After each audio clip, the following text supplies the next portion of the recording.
Bismillahirrahmanirrahim. Assalamualaikum warahmatullahi wabarakatuh. Selamat malam semuanya. Terima kasih telah hadir pada diskusi hari ini. Kali ini kami dari kelompok satu akan membahas hasil diskusi kami mengenai tugas mata kuliah pendidikan kewarganegaraan. Di sini kami mengambil topik peran mahasiswa dalam pencegahan radikalisme dan intoleransi di Indonesia. Pertama-tama izinkan saya memperkenalkan diri dan kelompok. Saya sendiri Aditya Berlan Mega Putra. Saya Kezia Karina Saragi. Saya Muhammad Zikri Akbar. Saya Chen Ken Anandro Rialdi. Saya Sebrian Bestin Immanuel. Terima kasih atas perkenalan dirinya. Tanpa berlama-lama, langsung saja kita masuk ke pembahasan pertama. Pendahuluan.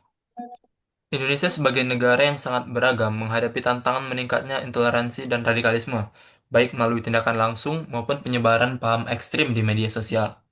Perguruan tinggi menjadi salah satu ruang yang rentan karena terbukanya akses informasi dan keberadaan kelompok-kelompok ideologis tertentu.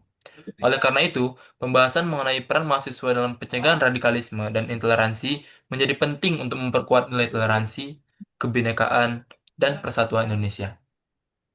Selanjutnya, latar belakang akan disampaikan oleh teman saya, Saudara Kezia. Kepada Kezia, dipersilahkan. Indonesia yang beragam menghadapi tantangan meningkatnya intoleransi dan radikalisme termasuk di lingkungan perguruan tinggi. Kampus menjadi rentan karena akses informasi yang luas dan adanya penyebaran paham ekstrem, terutama melalui media sosial. Mahasiswa memiliki peran penting dalam kondisi ini. Selain berpotensi menjadi sasaran radikalisme, mahasiswa juga bisa menjadi agen perubahan dengan berpikir kritis, memiliki literasi digital, dan pengaruh sosial yang kuat. Mahasiswa dapat menolak paham radikal, menyebarkan nilai toleransi, serta menjaga persatuan. Karena itu, peran mahasiswa sangat penting dalam mencegah radikalisme dan intoleransi, serta menciptakan budaya kampus yang inklusif dan menghargai kebinekaan.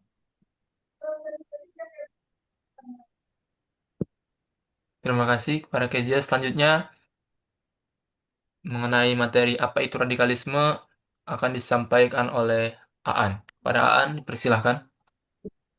Oke, apa itu radikalisme? Itu adalah paham atau keyakinan yang mendorong seseorang atau kelompok untuk melakukan perubahan secara ekstrim dan drastis. Biasanya dengan menolak nilai sistem atau norma yang berlaku dalam masyarakat. Penganut radikalisme cenderung melihat dunia secara hitam putih, tidak menerima perbedaan, dan menganggap hanya pandangannya lah yang benar. Dalam konteks sosial dan pendidikan, radikalisme ini sering muncul dalam bentuk pemaksaan ideologi, intoleransi, atau bahkan dorongan untuk melakukan tindakan kekerasan demi mencapai tujuan tertentu. Radikalisme tidak selalu berujung pada kekerasan, tetapi dapat menjadi pintu masuk menuju ekstremis dan terorisme jika tidak ditangani dengan baik. Oke. Terima kasih kepada Aan. Selanjutnya, uraian teoris Pancasila akan disambungkan oleh Aan juga.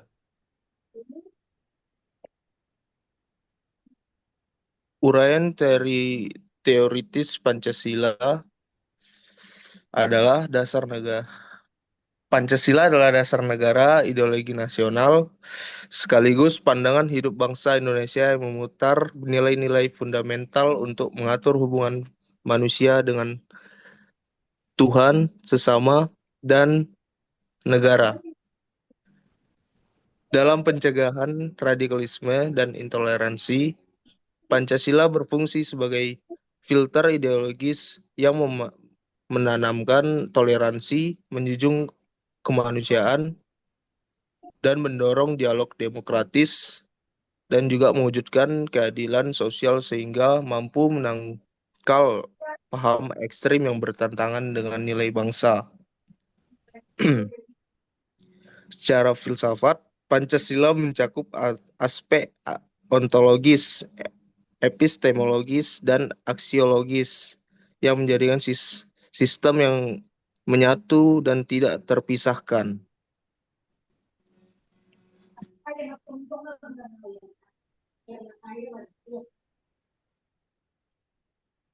Ya, sekian Dit. Kasih. Baik, terima kasih materinya, Aan. Untuk selanjutnya mengenai faktor penyebab dan dampak peristiwa akan dijelaskan oleh Saudara Sebrian. Kepada Sebrian, dipersilahkan. Radikalisme dan intoleransi tidak muncul secara tiba-tiba, melainkan dipengaruhi oleh berbagai faktor yang saling berkaitan. Secara umum, faktor penyebabnya dapat dibagi menjadi faktor internal dari individu dan eksternal dari lingkungan sosial, ekonomi, dan budaya. Berikut ini merupakan beberapa faktor dari penyebab terjadinya tindakan radikalisme dan intoleransi. Di antaranya, satu, faktor ideologis dan pemahaman keagamaan yang keliru. Pemahaman keagamaan yang sempit, tekstual, dan tidak mempertimbangkan konteks sering memunculkan sikap merasa paling benar atau truth claim. Dua, faktor psikologis individu.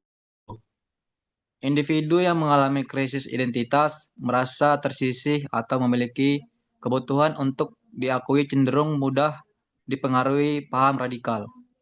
Tiga, pengaruh media sosial dan internet. Media sosial menjadi ruang penyebaran radikalisme melalui propaganda, ujaran kebencian, dan konten yang mempromosikan kekerasan.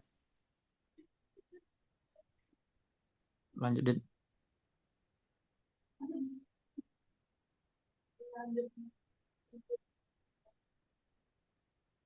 Oke, Dit, lanjut.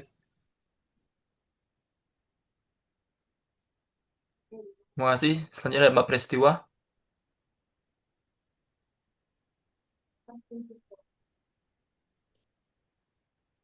Sudah ya? Dampak peristiwa. Satu, dampak psikologis. Siswa, guru, dan staf mengalami ketakutan, trauma, kecemasan, serta rasa tidak aman di lingkungan sekolah. Peristiwa ini dapat menurunkan fokus belajar dan menimbulkan gangguan psikologis jangka panjang. Dua, dampak sosial. Terjadi penurunan rasa trust antar warga sekolah dan antar orang tua. Meningkatnya kecurigaan serta potensi munculnya konflik atau stigma terhadap kelompok tertentu. Tiga, dampak pendidikan. Proses belajar mengajar terganggu, jadwal akademik tertunda, dan motivasi belajar siswa menurun akibat situasi sekolah yang tidak stabil. Oke, lanjut. Terima kasih atas pemaparan materinya. Materi selanjutnya mengenai upaya pencegahan dan nilai Pancasila yang dilanggar akan dijelaskan oleh Saudara Zikri. Kepada Zikri, dipersilahkan. Baik, di sini saya akan menjelaskan upaya pencegahan radikalisme dan intoleransi. Pencegahan radikalisme dan intoleransi memerlukan pendekatan komprehensif dari berbagai pihak, terutama pemerintah, institusi pendidikan tinggi, serta mahasiswa sebagai generasi intelektual. Ketiga unsur ini memiliki peran strategis dalam membangun budaya damai, moderat, dan inklusif di masyarakat. Yang pertama peran pemerintah. Pemerintah berperan menetapkan kebijakan yang tegas terhadap organisasi atau tindakan yang mengarah pada radikalisme. Penguatan regulasi seperti program deradikalisasi, kontrak radikalisasi, dan pengawasan aktivitas digital menjadi langkah penting dalam menekan penyebaran paham ekstrim.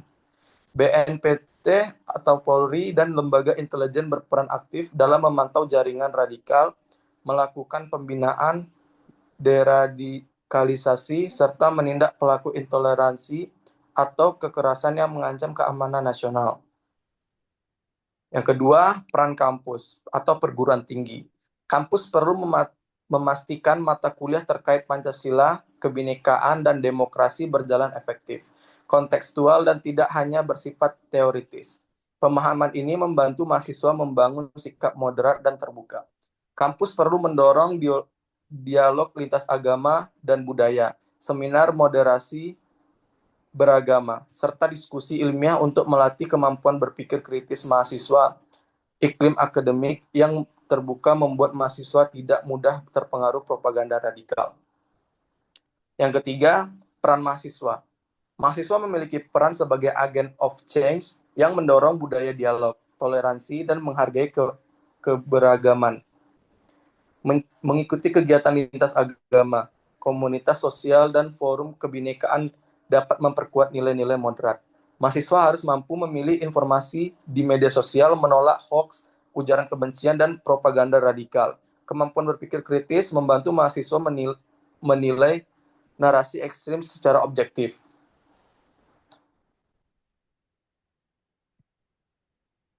Sudah.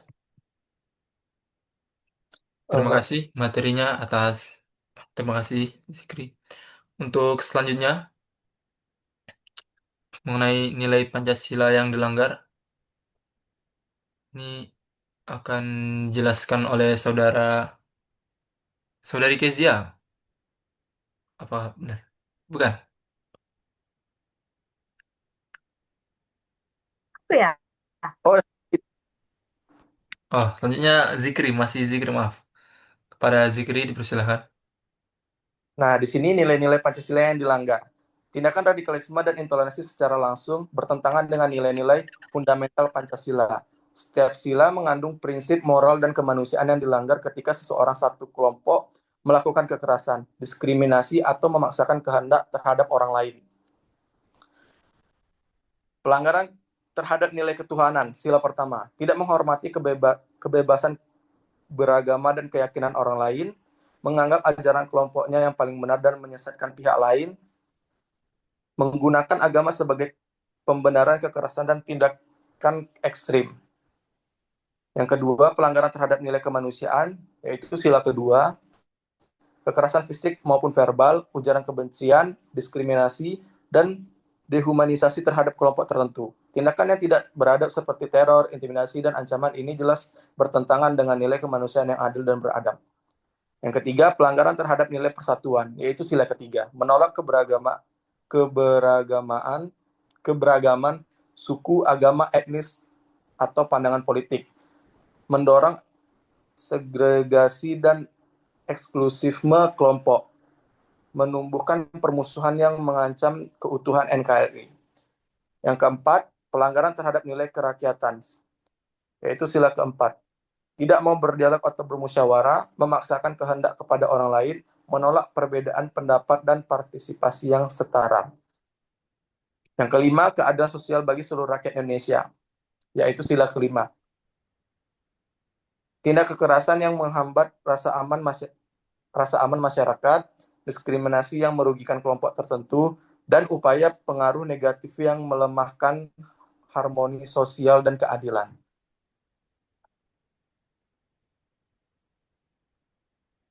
Baik, terima kasih atas materinya Saudara Zikri. Untuk topik selanjutnya, yaitu mengenai studi kasus, akan dijelaskan kembali oleh Saudari Kezia. Kepada Kezia, dipersilahkan. Selanjutnya adalah studi kasus.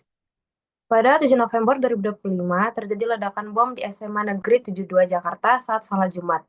Disusul kembali ledakan kedua di area lain sekolah. Banyak siswa dan guru terluka, serta menimbulkan kepanikan. Peristiwa ini mengejutkan karena sekolah seharusnya menjadi tempat yang paling aman. Hasil penyelidikan menunjukkan pelaku adalah siswa sendiri, bukan bagian dari jaringan teror. Tindakan ini diduga dipicu oleh masalah pribadi seperti perundungan, tekanan mental, dan rasa kesepian. Pelaku merakit bom dengan belajar dari internet.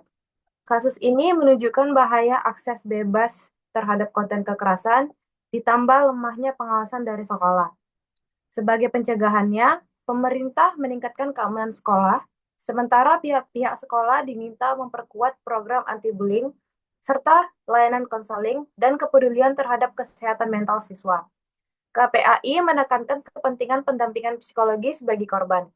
Selain itu, pendidikan karakter, literasi digital, dan nilai Pancasila perlu diperkuat agar siswa terhindar dari pengaruh kekerasan. Kerjasama sekolah, pemerintah, orang tua, dan masyarakat sangat penting agar kejadian serupa tidak terulang kembali.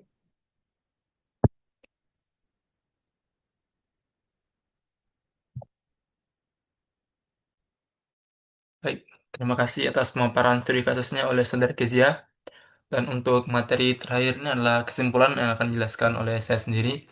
Kesimpulannya yaitu, Radikalisme dan intoleransi merupakan ancaman nyata bagi kehidupan berbangsa dan bernegara di Indonesia. Fenomena ini muncul akibat berbagai faktor, seperti pemahaman ideologis yang keliru, lemahnya pendidikan karakter, pengaruh media sosial, serta kondisi sosial ekonomi yang tidak merata. Tindakan radikal tidak hanya merusak harmoni sosial, tetapi juga secara langsung melanggar nilai-nilai Pancasila, khususnya prinsip ketuhanan, kemanusiaan, persatuan, demokrasi, dan keadilan sosial. Maka dari itu, dalam menghadapi ancaman tersebut, peran pemerintah, perguruan tinggi, dan mahasiswa menjadi sangat penting. Terima kasih. Mungkin itu saja dari kelompok kami yang dapat disampaikan. Kurang lebihnya mohon dimaafkan. Kami akhiri. Wassalamualaikum warahmatullahi wabarakatuh dan selamat malam.